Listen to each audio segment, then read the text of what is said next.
Mesdames, Messieurs, bienvenue sur Africa 24.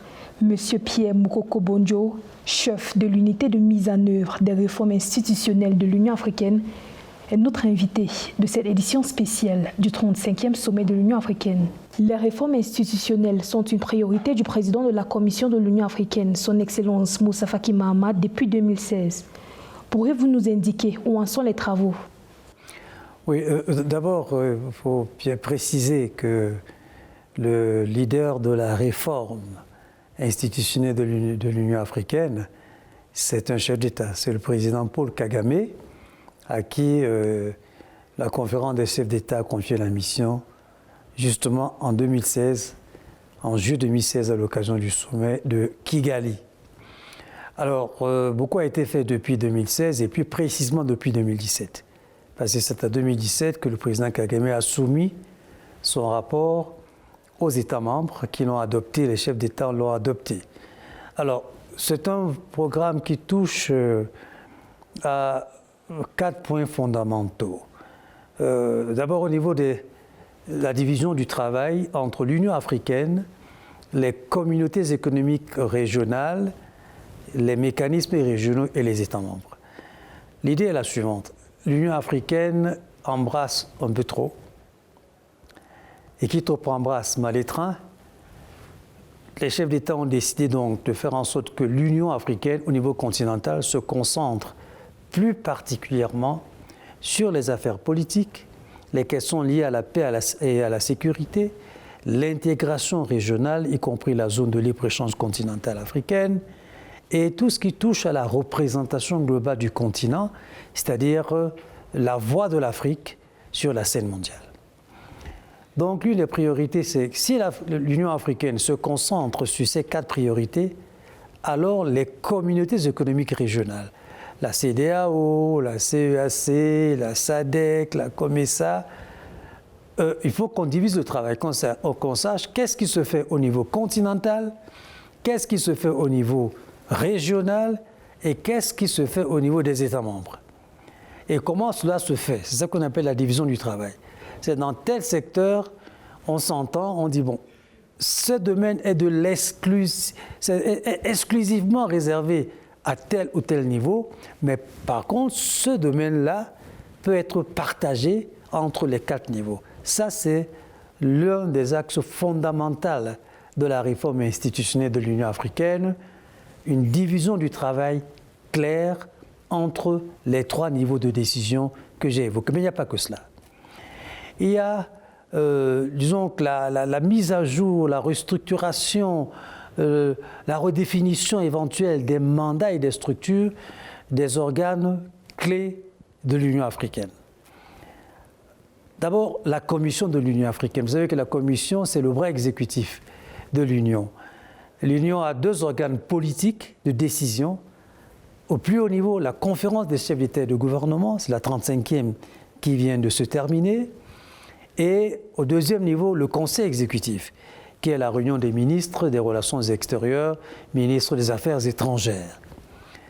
Lorsque ces 2 organes ont décidé, c'est la Commission maintenant qui met en œuvre les politiques décidées par ces 2 organes.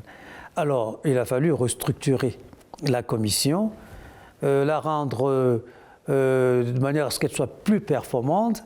Des décisions ont été prises depuis 2018. La commission était composée de 10 membres. Aujourd'hui, elle est composée de 8 membres.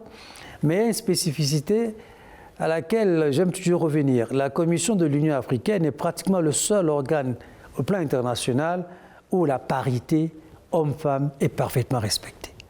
Avant, il y avait 5 femmes et 5 hommes. Aujourd'hui, il y a 4 femmes et 4 hommes, avec la spécificité suivante.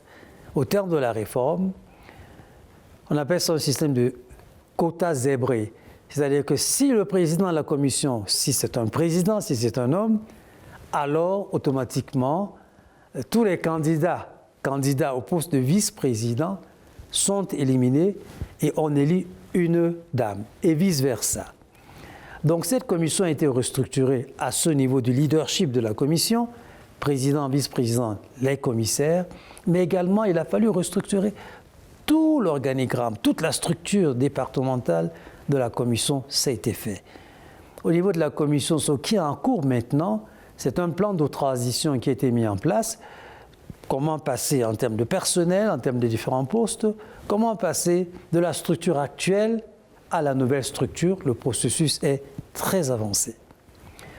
Maintenant, il reste d'autres organes, puisque l'Union africaine a plusieurs organes.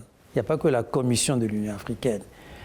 Alors, les organes qui n'ont pas encore été totalement restructurés, d'abord le Parlement panafricain, la Cour africaine des droits de l'homme et des peuples, la Commission africaine des droits de l'homme et des peuples, la Commission africaine du droit international, le Comité consultatif pour la lutte contre la corruption et le Comité pour la protection du bien-être et des droits des enfants.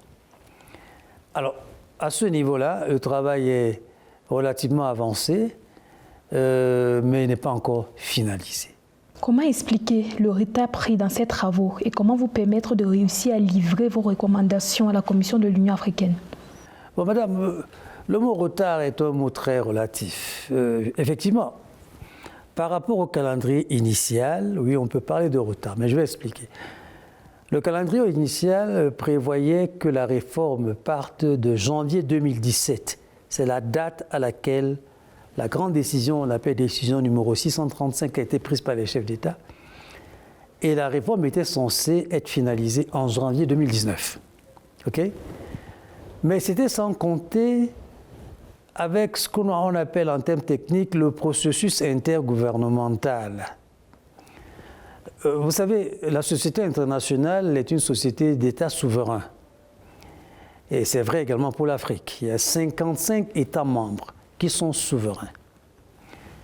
Donc 55 chefs d'État et de gouvernement, 55 ministres des Affaires étrangères ou des Relations extérieures, 55 ambassadeurs. Alors, chaque fois que le projet est présenté au comité des représentants permanents, là où siègent les ambassadeurs des 55 États auprès de l'Union africaine, effectivement, il y a tout un processus qui se met en marche. Le projet est présenté à ce comité l'envoie à ses sous-comités compétents, le sous-comité des réformes structurelles, le sous-comité chargé des questions budgétaires. Cela prend du temps. La délibération prend du temps. Ensuite, il faut aller au niveau du comité lui-même en séance plénière. Après, le comité transmet cela au conseil exécutif. Le comité prépare les décisions du conseil exécutif. Et le conseil exécutif prépare les décisions de la conférence des chefs d'État et de gouvernement. Et pour donc, disons, construire le consensus, ce n'est pas chose facile. J'avoue moi-même que, vous savez, j'ai été pendant quelques années ministre des Relations extérieures du Cameroun, donc j'ai été membre du conseil exécutif. Mais j'avoue moi-même que je ne prenais pas la mesure du travail préparatoire qui est fait. Au niveau des ambassadeurs, nous on arrivait ici à Addis Abeba, on passait une semaine. Mais le travail qui se fait, c'est pendant des mois. Quand les ministres arrivent en place, le travail préparatoire est fait. Nous passons 2 ou 3 jours de réunion, nous accueillons nos chefs d'État et de gouvernement, ils passent 2 ou 3 jours de réunion, mais avant d'arriver à cette étape-là, il y a tout un travail préparatoire avec des débats quelquefois très intenses, voire passionnés, qui permet donc de formuler les projets de décision qui seront adoptés. Donc tout cela prend du temps. Ensuite, il y a des consultations, madame. Il y a des consultations. Vous savez qu'un organe ne peut pas s'auto-réformer. Vous savez, par exemple, quand on faisait la réforme de la commission, on a discuté avec tous les commissaires, avec les directeurs. Évidemment, chacun va vous donner des propositions qui sont à son avantage. Vous allez au Parlement panafricain, ils vont vous préparer un dossier qui est bien quasi prêt. À la Cour africaine, les juges vont vous dire on a besoin de ceci. La Commission des droits de l'homme, les commissaires diront bon. Alors, dans tout cela, il faut prendre le temps de la réflexion, bien comprendre les dynamiques, les problématiques, et ça prend du temps. Et quelquefois aussi, puisqu'on n'est pas... Je suis chef d'une unité, j'ai des collaborateurs, mais pas en nombre infini. Quelquefois, il faut faire appel à une expertise extérieure on peut demander l'appui de tel ou tel consultant, que ce soit une firme de consultants, soit des personnalités indépendantes africaines. C'est un processus qui prend du temps. Alors, qu'en est-il de l'harmonisation des compétences entre l'Union africaine et les communautés économiques régionales? Merci beaucoup pour cette question. J'ai commencé par là, effectivement. Donc, sur les 4 domaines, j'ai dit que l'Union africaine doit se concentrer sur 4 domaines et laisser les autres communautés économiques et régionales et aux États membres, bien entendu. Alors, nous avons déjà finalisé la division du travail en ce qui concerne les affaires politiques. Donc, aujourd'hui, c'est clair. Qu'est-ce qu'il y a au niveau du continent? Qu'est-ce qu'il y a au niveau des régions ou bien des communautés économiques et régionales? Et qu'est-ce qui est au niveau des États membres? Merci d'avoir suivi cet entretien. L'information continue sur Africa 24.